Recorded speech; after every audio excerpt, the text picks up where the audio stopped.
ఎన్నికల హామీలపై రాష్ట్ర ప్రభుత్వాన్ని నిలదీశారు మాజీ మంత్రి హరీష్ రావు. 6 గ్యారంటీల అమలుపై కాంగ్రెస్ సర్కార్ తీరును ఎండగట్టారు. ప్రభుత్వ తీరు చూస్తుంటే దాటవేత ఎగవేత అన్నట్లుగా ఉందని మండిపడ్డారు. పార్లమెంటు ఎన్నికలలోపు గ్యారంటీలకు మార్గదర్శకాలు ఇచ్చి జీవోలు విడుదల చేయాలని డిమాండ్ చేశారు. పూర్తిస్థాయి బడ్జెట్ ప్రవేశపెడితేనే గ్యారంటీలు సరిగ్గా అమలవుతాయని, లేకపోతే అన్నిటికీ కోతలేనని తేల్చి చెప్పారు. ఈ మేరకు మాజీ మంత్రి హరీష్ రావు మీడియాతో చిట్చాట్లో అనేక అంశాలను ప్రస్తావించారు.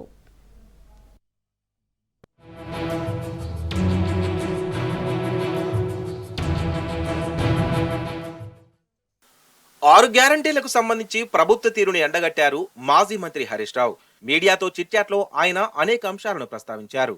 100 రోజుల్లో గ్యారంటీలను అమలు చేస్తామని ప్రభుత్వం చెబుతోందని, మార్చి 17తో 100 రోజులు పూర్తవుతాయని గుర్తు చేశారు.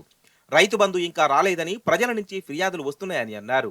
పార్లమెంటు ఎన్నికలు ముంచుకొస్తున్న తరుణంలో కోడ్ వస్తే గ్యారంటీల అమలులో మరింత జాప్యం జరిగే అవకాశం ఉందన్నారు. పార్లమెంటు ఎన్నికల షెడ్యూల్లోపే 6 గ్యారంటీలోని 13 హామీలు అమలు కావాలని ప్రజలు కోరుకుంటున్నారని స్పష్టం చేశారు. కోడ్ పేరిట గ్యారంటీల దాటవేత జరుగుతుందా అనే అనుమానాలు ఉన్నాయని అన్నారు. గ్యారంటీలకు సంబంధించి ప్రభుత్వం విధానపరమైన నిర్ణయాలు తీసుకుని జీవోలు విడుదల చేస్తే కోడ్ వచ్చినా ఇబ్బందేముండదని స్పష్టం చేశారు. శ్వేతపత్రాలు కూడా హామీల ఎగవేత పత్రాలా అనే అనుమానం కలుగుతోందని, ఈ విషయాన్ని అసెంబ్లీలో కూడా చెప్పామన్నారు. గ్యారంటీలకు సంబంధించి ఏం చేసినా ఫిబ్రవరి 20 లోపే చేయాలన్నారు.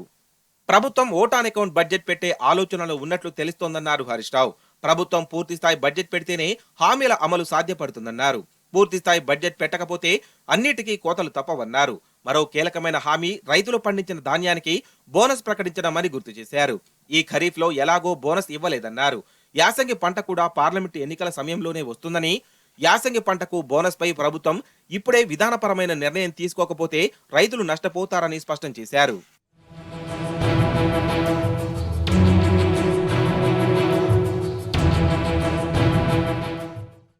డిసెంబర్ 9 నాడే రైతు భరోసా, రైతు రుణమాఫీ, ఆసరా పెన్షన్ల పెంపు, 200 యూనిట్ల లోపు విద్యుత్ బకాయిల మాఫీ అమలు చేస్తామని రేవంత్ ఎన్నికల సభల్లో హామీ ఇచ్చారని హరీష్ రావు గుర్తు చేశారు. డిసెంబర్ 9 గడిచిపోయినా వాటి అమలు కాలేదని, ప్రజలు ఆందోళనలో ఉన్నారని చెప్పారు. రైతు బంధు డబ్బులపై తమ ప్రభుత్వం అప్పుడు ప్రతిరోజు ప్రెస్ నోట్ ఇచ్చేదన్నారు. అసెంబ్లీలో శ్వేతపత్రాలు ఇచ్చిన వారికి రైతు బంధు డబ్బులపై ప్రతిరోజు ప్రెస్ నోట్ ఇవ్వడంలో ఇబ్బంది ఏంటని ప్రశ్నించారు. ప్రభుత్వం తీరు చూస్తుంటే దాటవేత ఎగవేత అన్నట్టుగా ఉందని హరీష్ రావు మండిపడ్డారు. ఆరోగ్యశ్రీ మొత్తాన్ని 10 లక్షల రూపాయలకు పెంచామన్నారు. ఎంతమందికి వర్తించిందో వివరాలు ఇవ్వాలని హరీష్ రావు డిమాండ్ చేశారు. కేసీఆర్ ప్రభుత్వ హయాంలోనే 10 లక్షల ఆరోగ్యశ్రీ అమలయ్యిందని గుర్తు చేశారు. ఈ ప్రభుత్వం చేయబోయే అప్పును కూడా మొన్నటి శ్వేతపత్రంలో చూపించారని చెప్పారు. ఆర్బీఐకి 13,000 కోట్ల రూపాయలు అప్పు తీసుకోవడానికి సంబంధించి ఇప్పటికే ప్రభుత్వం విజ్ఞప్తి చేసిందని వార్తలు చూశామన్నారు. డిసెంబర్లో 1,400 కోట్ల రూపాయలు అప్పు తెచ్చుకున్నారని తెలిసిందన్నారు. నిరుద్యోగ భృతిపై డిప్యూటీ సీఎం భట్టితో పాటు రాహుల్, ప్రియాంక ఇచ్చిన హామీలకు విరుద్ధంగా మాట్లాడారని గుర్తు చేశారు. జాబ్ క్యాలెండర్ ప్రకటించిన వాళ్లు ఇప్పటి నుంచే మార్గదర్శకాలు రూపొందించుకోవాలి కదా అని సూచించారు.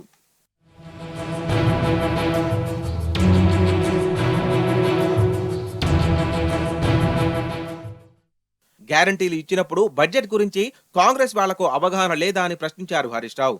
ప్రజల్లో గ్యారంటీలపై ఉన్న అనుమానాలు నివృత్తి చేయాలని డిమాండ్ చేశారు. సీఎం స్థాయి వ్యక్తి వాహనాలు దాచిపెట్టడమని మాట్లాడడం తగదన్నారు. ప్రభుత్వం దాచడం ఏమి ఉంటుందని ప్రశ్నించారు. బుల్లెట్ ప్రూఫ్ కోసం వాహనాలు ఎవరైనా విజయవాడకు పంపాల్సిందేనని, అవి సీఎం వాడుకోరా, ప్రభుత్వం వాడుకోదా అని నిలదీశారు. ప్రగతి భవన్ లో ఇన్ని రూమ్లు ఉన్నాయని కాంగ్రెస్ నేతలు అన్నారని గుర్తు చేశారు.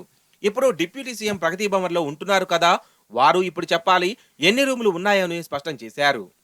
పార్లమెంటు ఎన్నికలలోపు కాంగ్రెస్ గ్యారంటీలకు మార్గదర్శకాలు ఇచ్చి జీవోలు విడుదల చేయాలని హరీష్ రావు డిమాండ్ చేశారు. పూర్తిస్థాయి బడ్జెట్ ప్రవేశపెడితేనే గ్యారంటీలు సరిగా అమలవుతాయని, లేకపోతే అన్నిటికీ కోతలేనని తేల్చి చెప్పారు. ప్రభుత్వ కార్యక్రమాల్లో ప్రోటోకాల్ ఉల్లంఘన జరుగుతోందని స్పష్టం చేశారు. నర్సాపూర్, జనగామ, హుజూరాబాద్, సంగారెడ్డి నియోజకవర్గాల్లో బీఆర్ఎస్ ఎమ్మెల్యేలకు గౌరవం ఇవ్వకుండా ఓడిపోయిన కాంగ్రెస్ నేతలకు అధికారులు ఆహ్వానాలు పంపారని, ప్రభుత్వ కార్యక్రమాల్లో తమ ఎమ్మెల్యేలకు అవమానం జరుగుతోందన్నారు. 119 మంది ఎమ్మెల్యేలను సమాన దృష్టితో చూస్తామని అసెంబ్లీలో సీఎం చెప్పారని, ఇప్పుడు ఏం జరుగుతోందని ప్రశ్నించారు. తాము అధికారంలో ఉన్నప్పుడు ప్రోటోకాల్ ఉల్లంఘించలేదని స్పష్టం చేశారు. పార్లమెంటు ఎన్నికలకు తమ వ్యూహాలు తమకు ఉన్నాయని తేల్చి చెప్పారు హరీష్ రావు.